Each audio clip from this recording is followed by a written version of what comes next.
कहते हैं इस दुनिया में हर किसी की कहानी कहीं ना कहीं से शुरू होती है। मेरी यहाँ से हुई। मेरी कहानी आपने देखी होगी।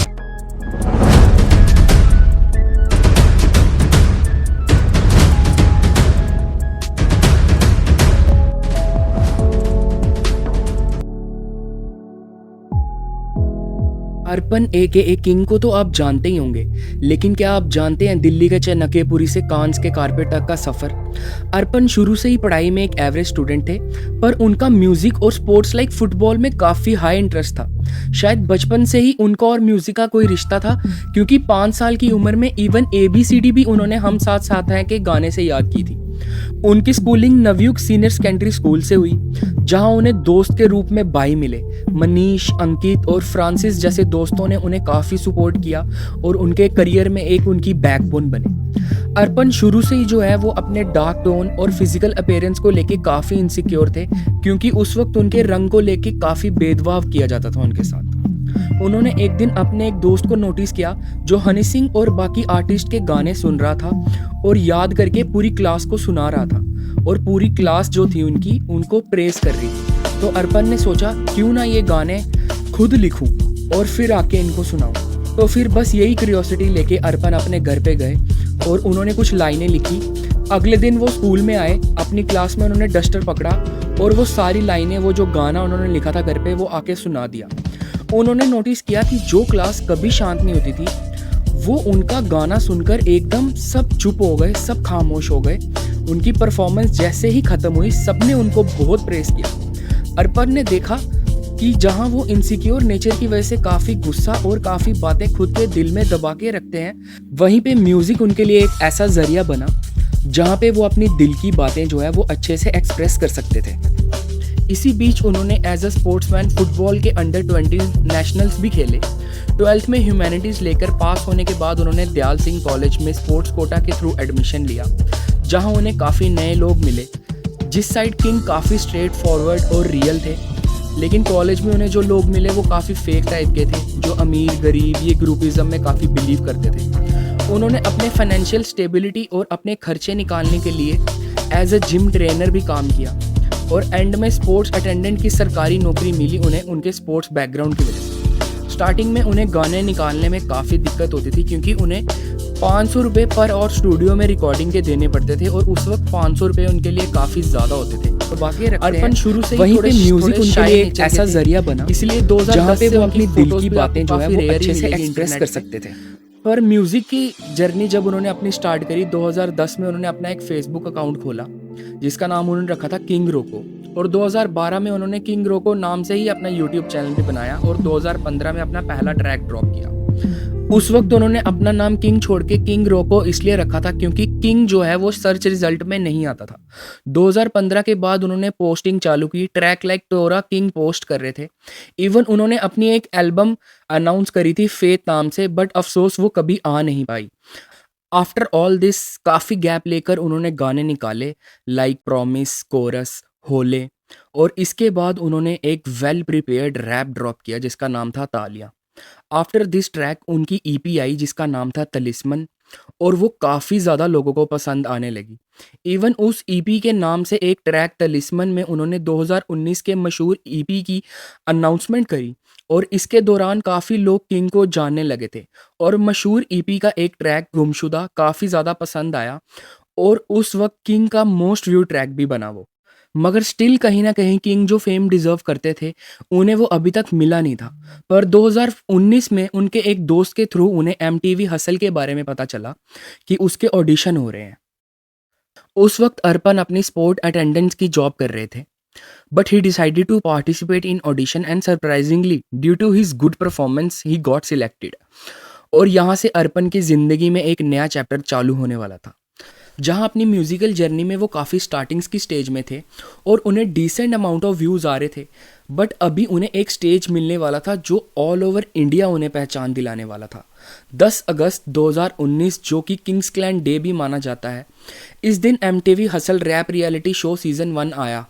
तीन काफ़ी बेहतरीन जजिस इस रफ्तार, राजा कुमारी एंड न्यूक्लिया के सामने उन्होंने अपना फर्स्ट ट्रैक माहौल प्ले किया, जहां जजिस ने काफ़ी शॉकिंग रिएक्शन दिया क्योंकि अर्पण की अपीयरेंस से उन्हें लगा कि बस वो रैप करेंगे, बट उसके अपोजिट उन्होंने रैप मेलोडी ट्रैक परफॉर्म किया। बस फिर इसके बाद लोगों को गुमशुदा करने से लेकर बदनाम राजा तक का सफ़र तो आप लोग जानते ही हैं।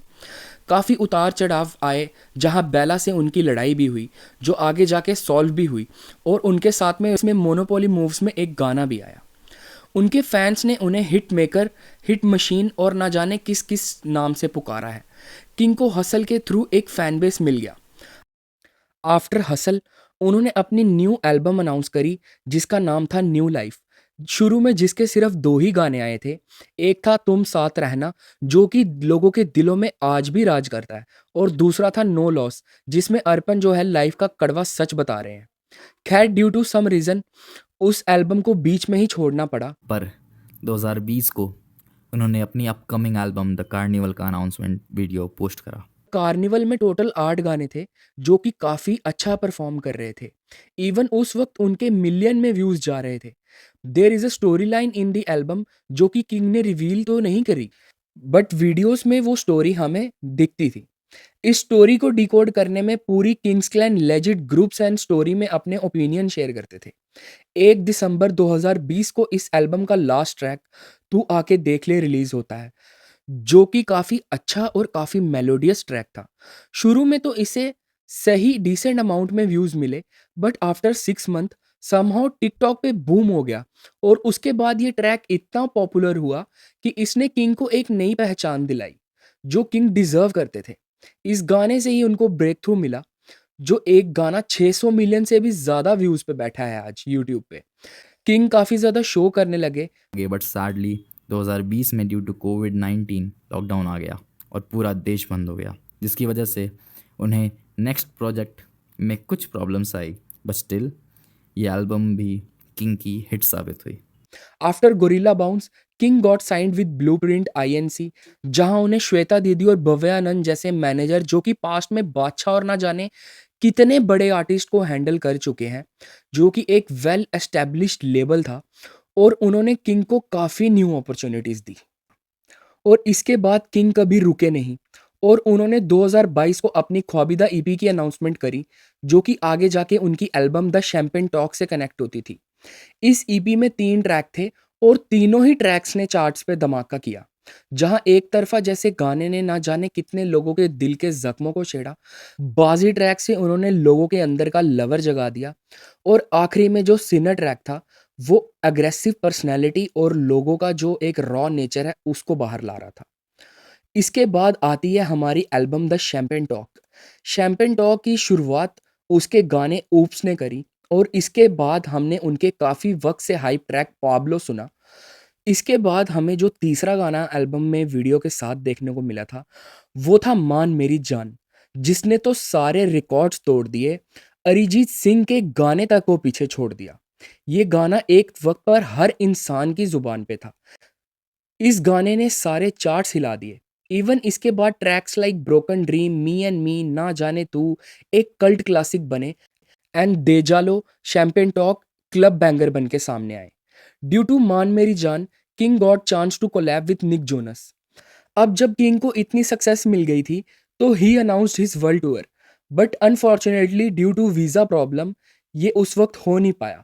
बट इन 2023 ही came back with an EP शायद कोई सुने, जिसमें अगेन 3 गाने थे, जिसमें से तेरी हो ना सकी शायद हर लड़की के दिल को छू गया। जो बातें वो कभी बोल नहीं सकती थी वो किंग ने बयां करी। ये गाना एक लड़की के पीओवी से था जो कि काफ़ी ज़्यादा बेहतरीन, काफ़ी ज़्यादा खूबसूरत था। एंड इसके बाद king announced his unfinished album जो कि थी न्यू लाइफ, जो कि ऑलरेडी हाइप थी, मगर ईपी के पोस्टर में जो लोगों ने लेजेंड्स गाने का नाम देखा तो खुशी के मारे पूरा किंग्स क्लैन मानो जैसे पागल ही हो गया था। साथ ही साथ इस एल्बम में काफ़ी ज़्यादा बेहतरीन गाने थे हर जैनर में। इस एल्बम में एक गाना जो कि तू आगे देख ले और मान मेरी जान वाले हाउस से बिलोंग करता है, तू जाना ना पिया, अगेन एक एंथम बनकर सामने आया जिससे लोगों ने काफ़ी ज़्यादा पसंद किया। इस एल्बम का हर एक गाना जो था वो दूसरे से अलग था। इस एल्बम की सक्सेस के बाद 2024 में किंग ने अनाउंस करी अपनी हिप हॉप एल्बम जिसका नाम था मोनोपोली मूव्स। और इसका पहला गाना ही किंग ने कर्मा के साथ कोलैबोरेशन में निकाला जो हिप हॉप ऑडियंस को काफ़ी पसंद आया।